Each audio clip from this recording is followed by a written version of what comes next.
آج ہم ایک بہت ہی گہری روحانی تعلیم پر بات کرنے والے ہیں، ایک ایسی تعلیم جس نے صدیوں سے مفکرین کو سوچنے پر مجبور کیا ہے۔ تو آئیے اس کے معنی کی تہوں کو کھولنا شروع کرتے ہیں۔ تو یہ مشہور قول ہے جو ہماری آج کی پوری گفتگو کی بنیاد ہے۔ یہ صرف ایک جملہ نہیں ہے، بلکہ یہ ایک ایسا استعارہ ہے، ایک ایسا میٹافور ہے جو علم اور اس تک پہنچنے کے راستے کے بارے میں ایک بہت گہرے سچ کو ہمارے سامنے لاتا ہے۔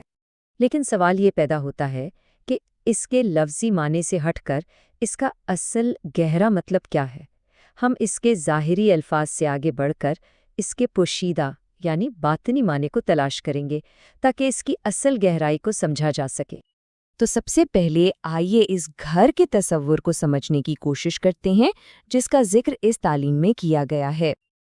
اچھا، تو یہ جو گھر ہے نا، یہ کوئی اینٹ اور گارے کی عام عمارت نہیں ہے، بلکہ یہ الہی علم کا ایک استعارہ ہے، ایک ایسا خزانہ جس میں وہ حکمت موجود ہے جو براہ راست خدا کی طرف سے آتی ہے۔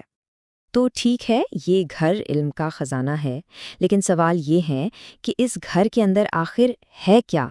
کس قسم کی حکمت کی بات ہو رہی ہے؟ یہاں پر دو طرح کی حکمت میں فرق کیا گیا ہے۔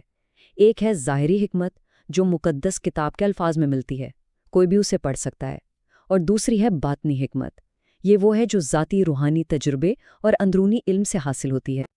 تو اصل بات یہ ہے، اور یہ بہت اہم ہے، کہ یہ گھر علم کے پورے اسپیکٹرم کو، یعنی اس کی ظاہری اور باطنی دونوں شکلوں کو اپنے اندر سموئے ہوئے ہے۔ چلیں اب گھر سے آگے بڑھتے ہیں اور اس دروازے کے تصور کو دیکھتے ہیں کہ یہ کہانی کیسے آگے بڑھتی ہے۔ تو ایک بڑا سوال یہ اٹھتا ہے کہ کیا یہ دروازہ صرف حضرت علی کی زندگی تک ہی کھلا تھا؟ دیکھیں، اس کے پیچھے جو منطق ہے نا، وہ بہت گہری ہے۔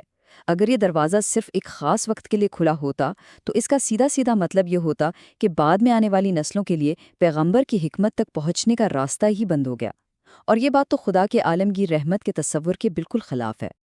تو اس سوال کا جواب دینے کے لیے ایک بہت ہی اہم تصور سامنے آتا ہے نور امامت کا، یعنی یہ جو دروازہ ہے یہ صرف ایک تاریخی شخصیت نہیں بلکہ ایک دائمی منصب ہے، ایک الہی نور ہے جو ہر زمانے میں، ہر دور میں موجود رہتا ہے۔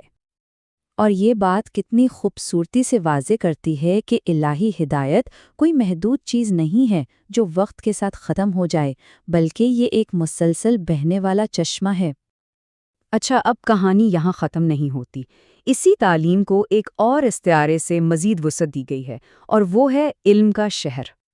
یہ جو دوسرا قول ہے، یہ بھی بالکل وہی بنیادی اصول بتا رہا ہے، یعنی علم کا ایک خزانہ اور اس تک پہنچنے کا ایک ہی راستہ۔ فرق صرف پیمانے کا ہے، اسکیل کا ہے۔ تو فرق کیا ہے؟ فرق صرف دائرہ کار کا ہے۔ حکمت جو ہے وہ ایک گھر کی طرح مرکوز اور جامع ہوتی ہے، جبکہ علم ایک بہت بڑے قلعہ بند شہر کی طرح وسیع اور پھیلا ہوا ہوتا ہے۔ لیکن پیمانے میں اس تبدیلی کے باوجود بنیادی اصول بالکل وہی رہتا ہے، ایک محفوظ خزانہ ہے اور اس میں داخلے کا صرف ایک مخصوص راستہ ہے۔ اب یہاں سے بات اور بھی دلچسپ ہو جاتی ہے۔ دیکھتے ہیں کہ یہ فریم ورک، یہ سمجھ قرآن کی ان آیات کو کیسے کھولتی ہے جنہیں سمجھنا اکثر بہت مشکل سمجھا جاتا ہے۔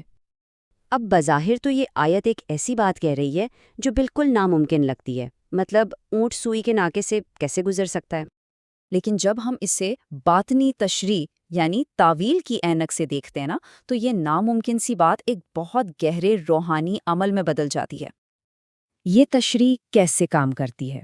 دیکھیں، پہلا قدم خدا کی آیات یعنی نشانیوں کی پہچان اماموں کے طور پر کی گئی ہے۔ دوسرا، ان کے خلاف جو تکبر ہے اسے علامتی اونٹ کہا گیا ہے۔ تیسرا، روحانی دنیا میں انسان کا نفس، اس کی میں چھوٹے چھوٹے ذرات میں یعنی ذرہ ذرہ ہو کر ٹوٹ جاتی ہے۔ اور چوتھا، جب نفس اس طرح عاجز ہو جاتا ہے تو وہ اپنے متکبر اونٹ والی شکل سے آزاد ہو کر سوئی کے اس چھوٹے سے ناکے سے آسانی سے گزر جاتا ہے۔ یہ ہمیں اس پوری گفتگو کے آخری اور شاید سب سے اہم نقطے پر لاتا ہے۔ تو اس پورے نظام کو ایک زندہ حقیقت کے طور پر پیش کیا گیا ہے، یعنی یہ کوئی پرانی کہانی نہیں ہے، یہ ہر دور میں قابل رسائی ہے۔ یعنی مرکزی خیال یہ ہے کہ یہ کوئی گزری ہوئی تاریخ نہیں ہے، بلکہ ایک مسلسل روحانی حقیقت ہے۔ خدا کا نور، اس کا علم، اس کی حکمت دنیا میں ہمیشہ اور ہر وقت موجود ہے۔